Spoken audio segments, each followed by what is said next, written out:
I'm here with Tim Mikovitz. My name is Tim Mikovitz. I am the Director of Theaters and Programming here at NVU. I run the theaters on both campuses, do all of the programming in those theaters. Also teach in the MBI program. I teach live audio classes, and I teach theater lab and stagecraft in Johnson in the performing arts program. I think 10 semesters over the course of 8 or 9 years, I think. And I've been running the theater here in Johnson since end of 2018, I believe, and I took over the theater in Lyndon when Aaron left about a year and a half ago, I guess. Well, I'm a sound engineer, so I've spent the last many years on the road with different groups. Still currently work professionally outside of the state and the school. I've owned a production company in Vermont, producing events around the state. I started out doing lights for a friend's band in clubs in New Haven, Connecticut, like way back 27, 28 years ago. And just thought that was fun. Always liked sound, always liked music, always listened to a ton of different genres and types of music. And I've always really been interested in world music. So those were kind of just the passions in my back pocket. Went on with life with different jobs and that sort of thing. And didn't really do much with production for a few years. And then happened to, I bought a house, and about a year later, an Atlantic recording artist bought a house less than a mile from me, and there was nobody in between us. We were basically neighbors at that point.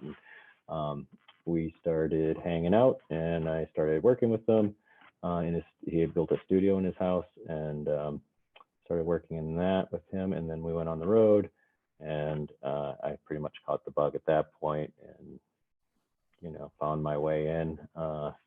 I accidentally ran into a friend who worked for the local union, who needed a hand for the next day, and I was available, and I went and was like the guy that opened the door for Chris Christopherson to get on stage. And it was just kind of a menial role, didn't really have to do too much, but Chris Christopherson was like my mom's favorite singer, and definitely a childhood hero of mine. And it's just like, wow, so this, I get paid to do this. This is amazing, and so I'd already had some sound chops from my neighbor, and just life in general.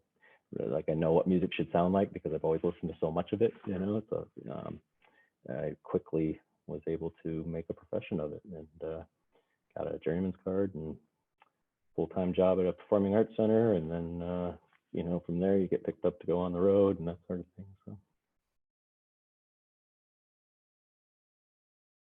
I was the production manager for a touring music yoga festival for about 5 years.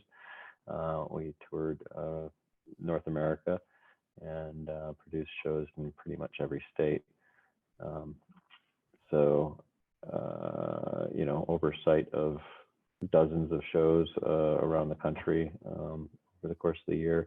We started our season in Hawaii, so figuring out logistics overseas, so to speak, with time zone differences and all that sort of thing is always a challenge.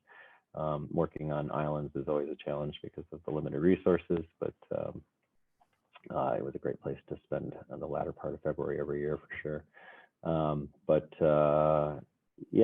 So that outfit, we did a couple of different types of events, 4-day festivals that were on mountaintops all over the country and Canada, and then we did 1-day events in cities, like in the parks in the middle of the city. So it was always different, always a challenge, over the course of the 5 touring seasons that I was with them for. We definitely, was able to establish a lot of relationships around the country. So, I know different vendors and different techs in every state, and If you need a stage in Arizona, I know exactly who to call. If you need, audio in Seattle, I know who to call. So it's kind of fun to keep that Rolodex, so to speak, and make all those networking connections and keep up with folks. So, yeah.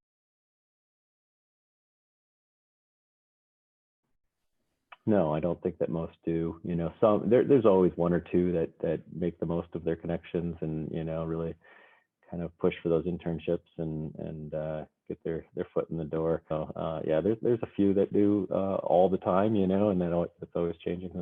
Not too surprising, I suppose. I've got my fingers in so many pots that I typically, if the students are hungry enough, I'm going to run into them somewhere else, because I work pretty much everywhere you can work in this area, and so they might turn around and be like, "Oh, you're here too," and here I am.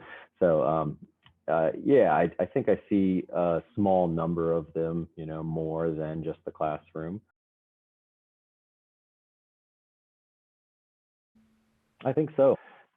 Certainly with the intern programs that we've got with Catamount Arts, and she's through the years, just all the different opportunities we've had with James Taylor's group and the Big Heavy World out of Burlington. I mean, there's just been a lot of different opportunities to get your face out there and working, and sometimes they might not be lucrative in the beginning, but if you keep showing up and doing a good job, they turn into something that is real employment. So yeah, I do think we offer a lot of great opportunities, and I think that's only going to change, with the model that we're moving forward. I mean, we have great faculty here. They're really accessible for sure, and the full-time faculty in the MBI department are really just amazing guys, and um, I enjoy working with them very much. So it's kind of an extended family situation for sure. It takes a little while to settle in, but I think that once you understand the personalities and find your place, it's a really, really amazing place to learn and grow and work out of. We're also, right up the highway from Boston International Airport, so it's an easy place to grow out of too. So it's a great place. That's one thing I've been trying to do since I've been here is really just, find the people that really want it, because I mean that you have to, because the days are long, the pay is usually not, equitable to what you think you should be paid for an 18-hour day, type of thing. But if you love it, then that really is the second, concern. And so yeah, I've always tried to get folks out and working. I've always tried to pay a reasonable rate,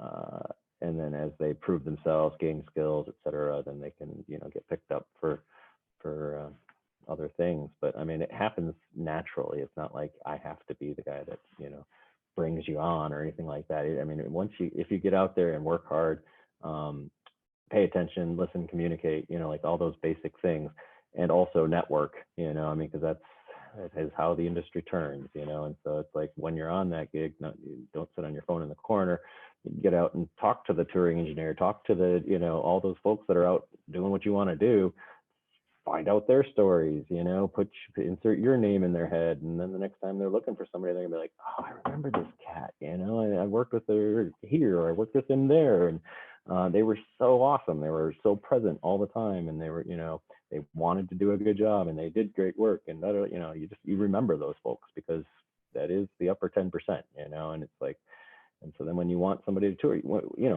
when you're on the road, you want people around you that you like to be around. Those folks stand out in your mind, and you will look back and be like, hey, what are you doing? I got this gig for you. So, it happens. It still happens to me.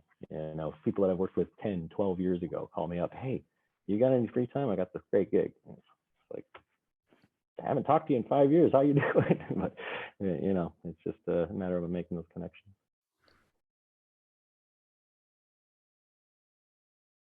Follow your dreams, honestly. Find what really, turns you on in terms of your hobbies, or, I mean, it doesn't necessarily need to be what you think of as a job. Like what makes you tick, and figure out how to do that every day, because life is too short to be doing anything else.